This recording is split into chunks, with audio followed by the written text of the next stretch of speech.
Oke, kita nunggu yang live di Facebook ini, nunggu yang mau bergabung lagi. Oke, selamat malam semuanya. Gimana kabarnya hari ini? Tetap sehat, tetap bersukacita, tetap semangat. Walaupun di tengah pandemi, di tengah masalah, kita tetap punya harapan yang besar kepada Tuhan, ya. Haleluya. Kita mau menyembah Tuhan, mau menyanyi hari ini. Saya sambut dulu semuanya, baik yang di Facebook maupun di Instagram. Selamat datang di acara kami, di acara Meja Doa hari ini. Di sini kita akan berdoa bersama-sama, kita akan menyanyi, memuji Tuhan bersama-sama. Kita akan mendengarkan firman Tuhan dan nanti akan didoakan bersama-sama. Puji Tuhan. Kita nyanyikan itu pujian, dengan apa kan ku balas segala kebaikanmu. Kau Allah yang setia, Bapa yang mulia. Amin.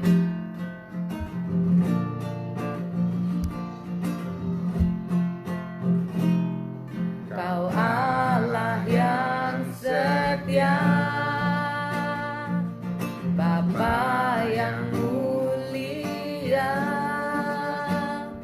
kasih-Mu besar Tuhan,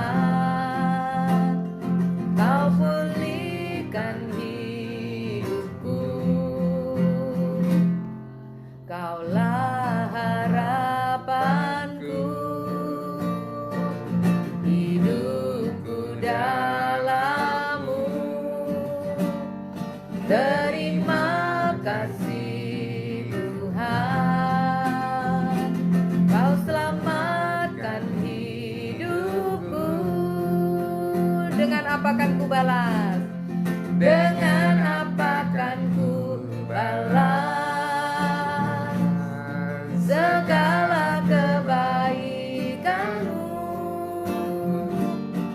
Segenap hatiku menyembah-Mu Yesus, ku bersyukur padamu. Dengan apa kan ku balas segala kebaikan-Mu? Segenap hatiku menyembah-Mu Yesus, ku bersyukur padamu selamanya.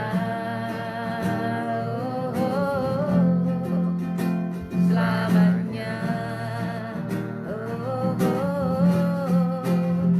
Selamanya.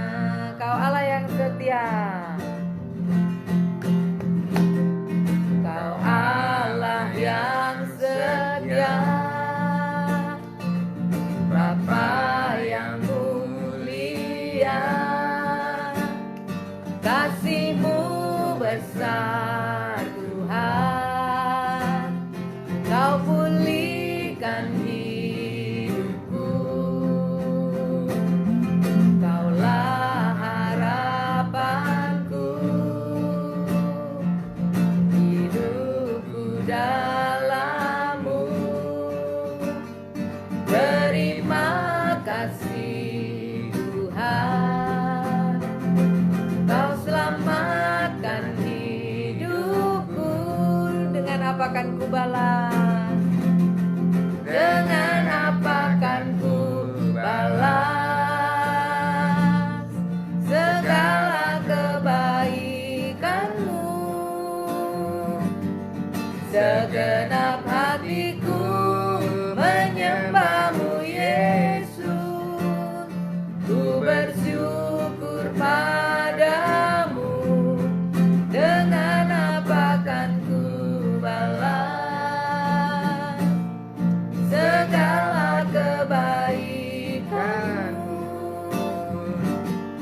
Segenap hatiku menyembah-Mu Yesus, ku bersyukur padamu selamanya.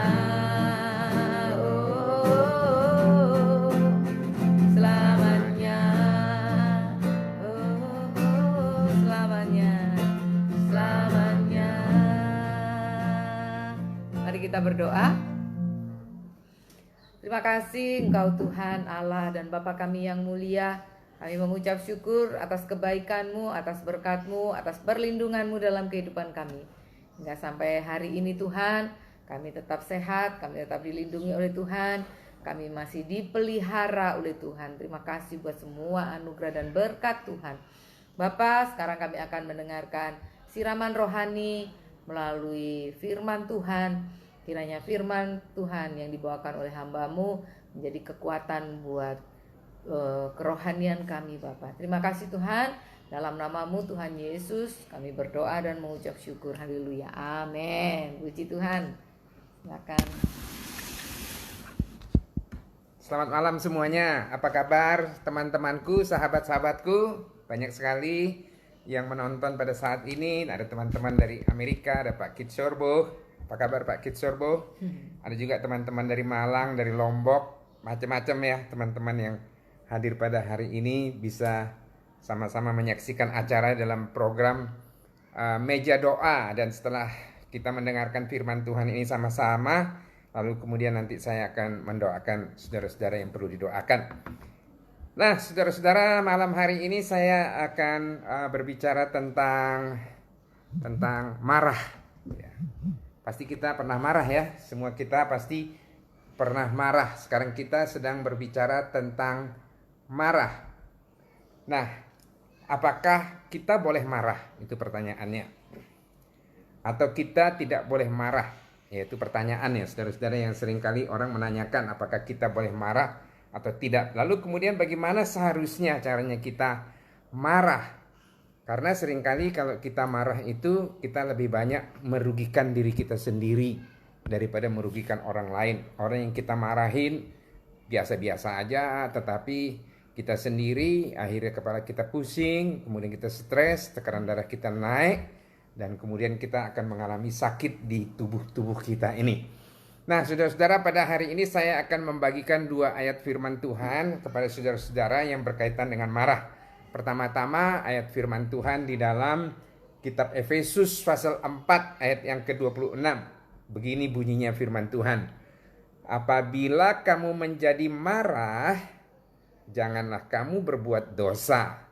Janganlah matahari terbenam sebelum padam amarahmu. Saya ulangi sekali lagi ya.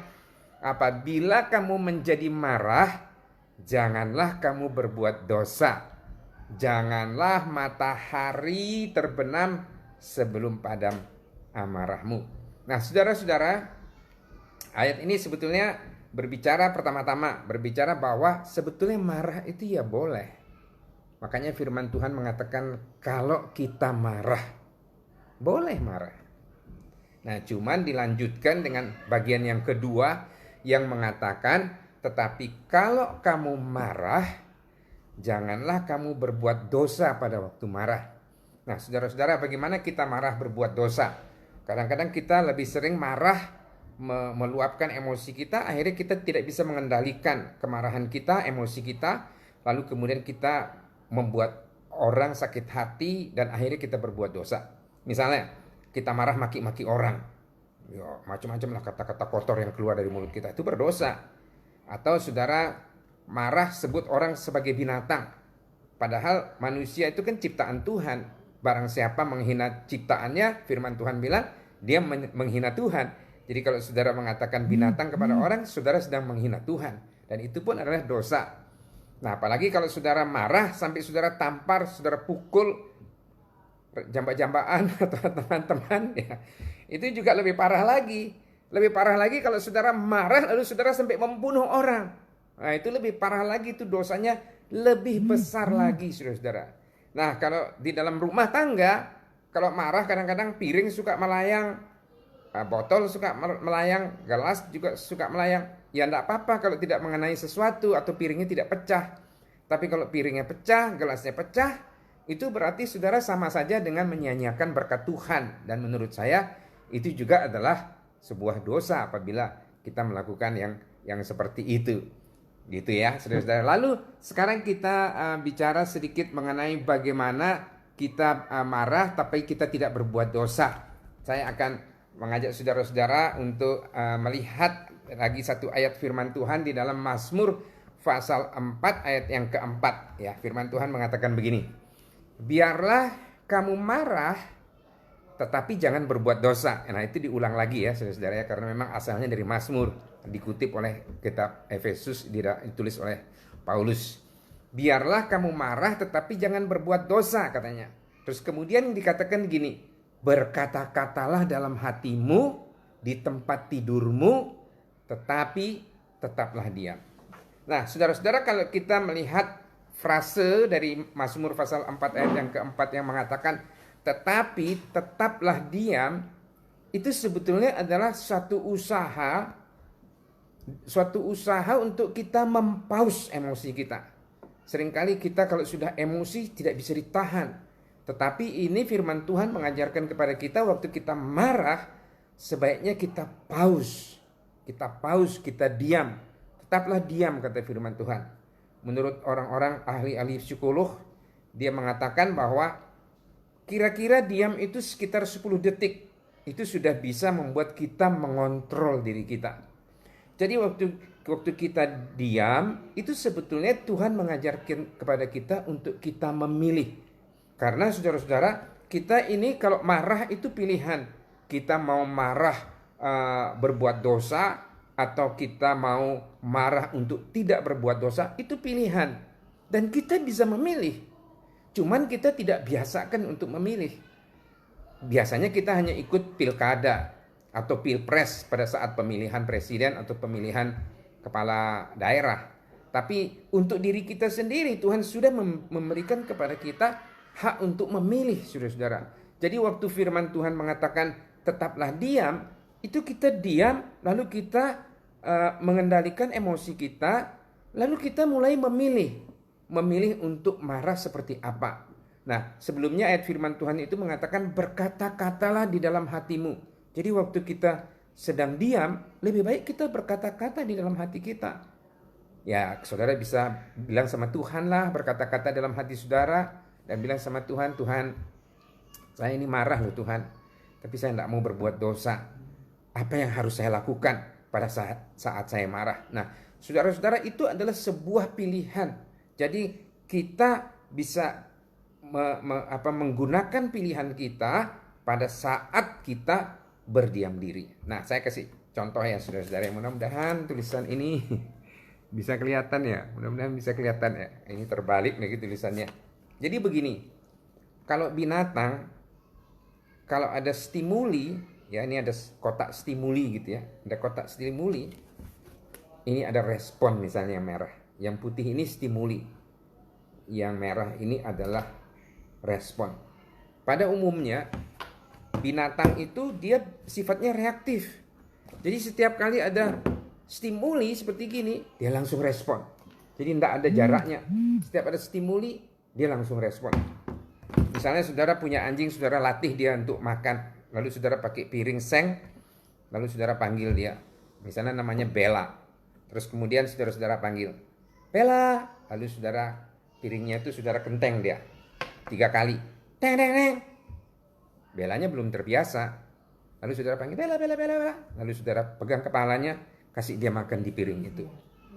Nah, sudah besoknya saudara ajarkan lagi dia untuk dia makan. Lalu saudara panggil Bella, teng teng teng. Nah, karena dia merasa ini, oh mungkin ini kasih makan, dia cepat-cepat datang. Nah, karena sudah terbiasa, dia kalau dengar dipanggil namanya, terus dikenteng piringnya, teng teng teng. Yang ketiga kalinya, dia langsung pada waktu dia tidak usah dipanggil namanya Bella, dia dikenteng aja ini piringnya, teng teng teng. Air liurnya sudah keluar, saudara ya. Jadi dia langsung respon pada saat ada stimuli. Nah, tapi beda dengan kita.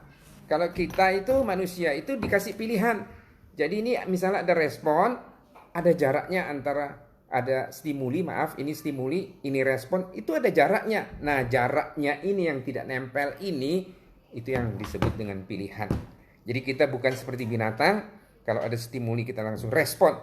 Tetapi kita adalah umat manusia ciptaan Tuhan yang mulia, yang diberikan pilihan oleh Tuhan. Inilah yang saudara-saudara yang diajarkan oleh Raja Daud ini, bagaimana caranya supaya kita bisa marah tapi kita tidak berbuat dosa.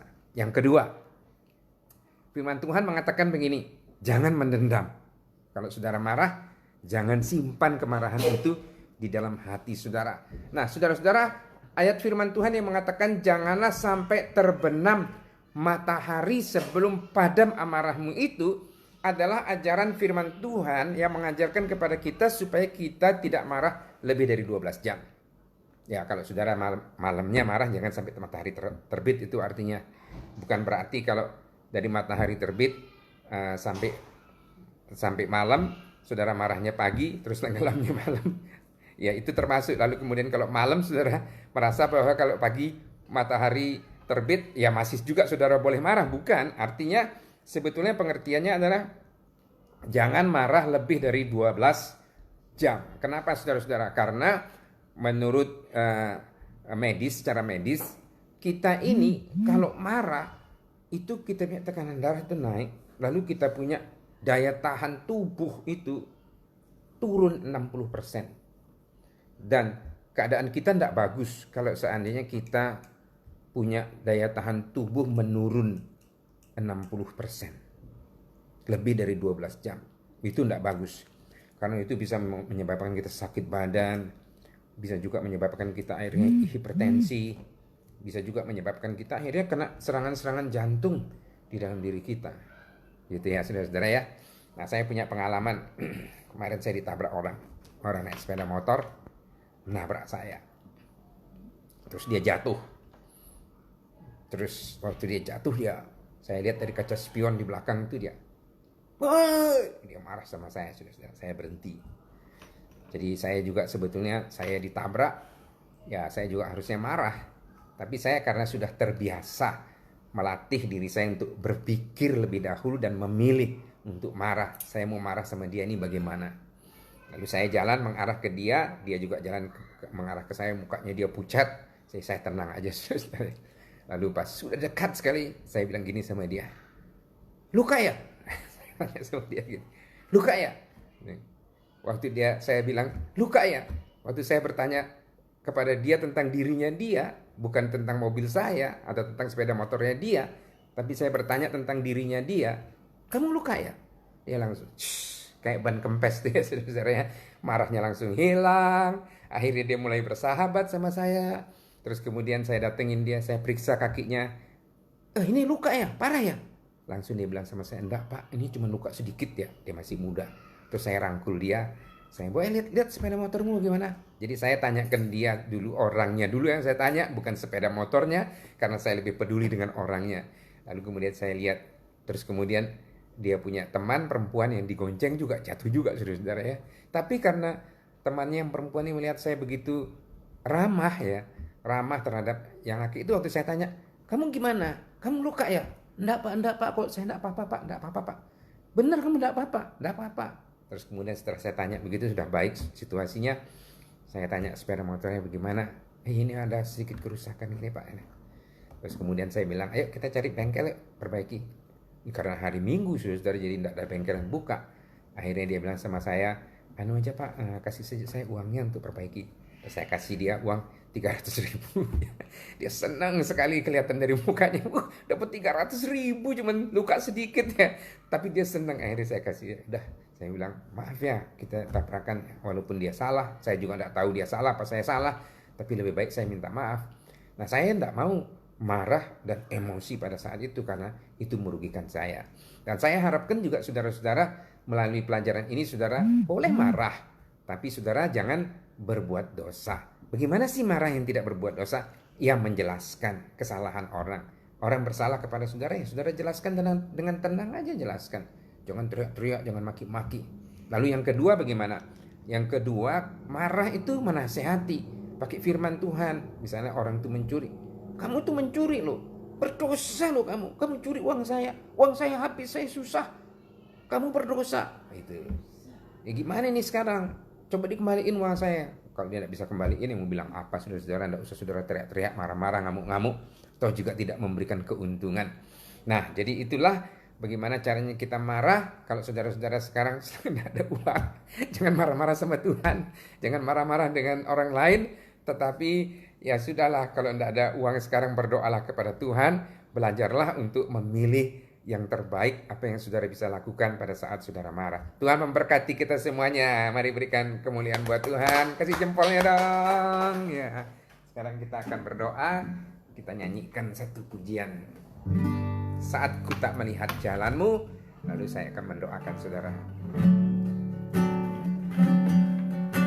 Saat ku tak melihat jalanmu, saat ku tak mengerti rencanamu, namun tetap ku pegang janjimu. Pengharapanku hanya padamu. Hatiku percaya, hatiku percaya, hatiku percaya, hatiku percaya, selalu ku percaya, hatiku percaya, hatiku percaya,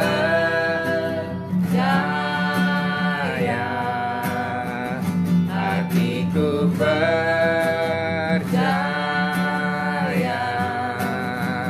hatiku percaya,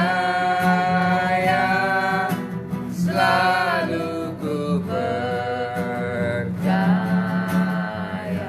Saudara, kalau ada di antara saudara-saudara yang orangnya emosional, ya saya akan mendoakan saudara. Kalau ada saudara-saudara orangnya temperamental, sedikit-sedikit naik sumbunya pendek, kalau dibakar sedikit langsung meledak-ledak, ya saya akan mendoakan saudara-saudara supaya saudara menjadi orang yang sabar. Kalau ada di antara saudara-saudara yang punya penyakit lain yang saudara mau didoakan, saudara boleh mengangkat tangan dan tumpangkan tangan saudara di tempat sakit atau di daerah saudara. Kalau ada juga teman-teman yang barangkali sedang di rumah sakit kena corona dan kemudian sekarang sedang mendengarkan atau melihat acara ini, saya juga akan mendoakan saudara. Jadi saya akan mendoakan semua saudara-saudara, angkatlah tangan saudara dan berdoalah kepada Tuhan. Mari kita berdoa. Bapa yang di surga, di dalam nama Tuhan Yesus Kristus, kami sudah mendengarkan renungan firman Tuhan, siraman rohani pada malam hari ini, dan sekarang saya berdoa. Pertama-tama saya berdoa buat orang-orang yang emosinya tinggi, Tuhan, orang-orang yang temperamental, orang-orang yang mendengarkan acara ini dan pemarah. Tuhan, saya doakan mereka supaya Tuhan menolong mereka. Tuhan, kiranya Engkau menjamah hati mereka dan Tuhan membuat mereka sabar, hatinya menjadi sabar, tidak menjadi pemarah, tidak menjadi orang yang temperamental. Terima kasih Bapa di surga. Saya juga berdoa kalau ada yang sakit pada hari ini dan membutuhkan pertolongan Tuhan untuk disembuhkan, yang mengangkat tangannya, Tuhan saya berdoa kiranya Tuhan jamah mereka dan sembuhkan penyakit apapun. Ada yang sakit tiroid, ada yang sakit tumor, ada yang tekanan darah tinggi, ada juga yang gagal ginjal, macam-macam penyakit-penyakit yang sedang dialami pada hari ini. Saya berdoa Tuhan kiranya Engkau jamah dan sembuhkan di dalam nama Tuhan Yesus Kristus. Terima kasih Tuhan. Saya juga berdoa buat teman-teman kami kalau ada yang dari rumah sakit sedang menyaksikan acara ini, mungkin mereka sedang sakit corona atau sakit yang lainnya, saya doakan mereka supaya Tuhan jamah dan sembuhkan. Karena saya percaya bahwa tangan Tuhan tidak jauh untuk menjangkau walaupun saya berdoa dari tempat ini. Kalau ada yang di Amerika, kalau ada dari Hong Kong, ada di Malaysia, di Singapura, di Surabaya, di Malang yang sedang berdoa, di mana saja sedang berdoa dan sekarang sedang mendengarkan doa ini, biarlah kiranya Tuhan jamah dan menyembuhkan mereka. Terima kasih Bapa yang di surga, terima kasih Tuhan. Sekarang kami juga berdoa buat negara dan bangsa kami, Republik Indonesia, Bapak Presiden, Wakil Presiden, para menteri, pejabat tertinggi sampai terendah di pusat maupun di daerah-daerah. Kiranya Tuhan berikan hikmat dan marifat dari Tuhan untuk memimpin negara dan bangsa ini, terutama mengatasi virus corona ini Tuhan. Terima kasih Tuhan. Tim medis juga yang bekerja keras mati-matian, saya doakan mereka Tuhan supaya Tuhan memberikan kekuatan dan kesehatan supaya mereka juga tidak tertular dan tidak jadi sakit. Terima kasih Tuhan. Terima kasih. Saya juga berdoa buat Provinsi Bali ini Tuhan, tolong supaya kami di Provinsi Bali ini dapat menyelesaikan COVID-19 ini. Bapak Gubernur kami, Pak Ian Koster, kiranya Tuhan kami serahkan ke dalam tangan Tuhan. Tuhan jaga dan lindungi, berikan hikmat dari Tuhan dan marifat dari surga, supaya dia bisa memimpin provinsi ini menjadi bebas dari corona dan perkembangan ekonominya menjadi pulih kembali. Terima kasih Bapak yang di surga, terima kasih Tuhan. Sekarang kami akan mengakhiri acara meja doa ini, dan kami berdoa semuanya di dalam nama Tuhan Yesus Kristus. Saudara-saudara, tetaplah di rumah dan terimalah berkat dari Allah Bapa, kasih karunia dari Tuhan Yesus, dan kiranya persekutuan dengan Roh Kudus menyertai kita sekalian sampai Maranatha Tuhan datang kembali. Semua yang percaya katakan Amin. amin. Tuhan Yesus memberkati. Sampai ketemu besok lagi ya jam 8 di acara meja doa. Selamat malam.